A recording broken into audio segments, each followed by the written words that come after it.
This is my audience, and today I'll be talking about the right to vote in America.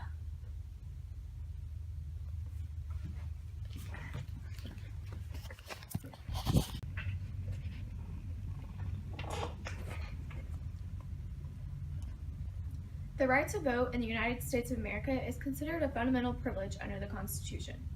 Voting is the most important part of liberty in our democracy and is needed for it to function properly.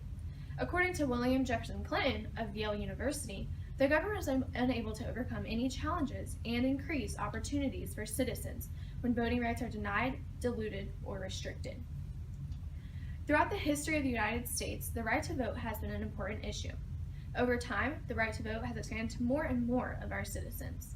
In the beginning, only white male property owners over the age of 21 were allowed to vote, which meant that 75% of the population could not vote, which included poor white men, all women, and slaves.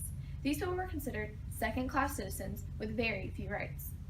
When the Civil War ended in 1865, the discussion of whether black men should have the right to vote like white men began to be explored.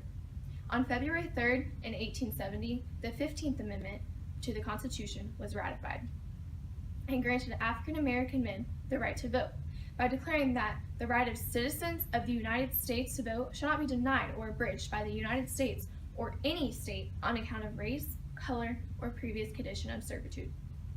The 15th Amendment promised black men the right to vote, but it was not very effective because many southern states refused to follow the law and disenfranchised these citizens by using poll taxes, literacy tests, and other underhanded tactics.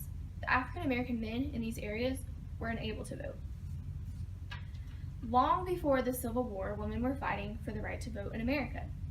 These women were called suffragists, and First Lady Abigail Adams, wife of President John Adams, told her husband to remember the ladies when forming the guidelines for the Constitution in 1776. According to Anthony Johnstone, in 1866, nearly 100 years later, Elizabeth Cady Stanton said to fellow suffragist Susan B. Anthony, "I have argued constantly with Mr. Phillips and the whole fraternity about male abolitionists, who were all in favor of giving black men the right to vote while forgetting all about women's cause, which is in deep waters." Finally, on August 26, in 1920, the 19th Amendment to the Constitution was ratified, and it allowed all American women the right to vote. The amendment said they were entitled to all the rights and responsibilities of citizenship, just like all men in America were entitled to. When Election Day of 1920 arrived, millions of American women exercised their right to vote for the first time. It had taken activists and reformers nearly 100 years to win that right. In 1965, the Voting Rights Act was passed and finally gave all African men and women equal rights in the voting booths. According to Tracy Lewis, this act was the result of years of hardships and fighting that was made possible by people like John Lewis and by elected officials led by President Johnson, who were willing to enact laws that supported the following principles of our Constitution.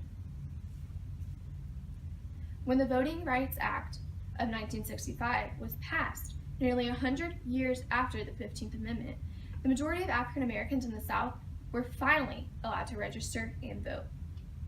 In March of 1971, Congress passed the 26th Amendment, which lowered the voting age of 21 to 18 for all American citizens.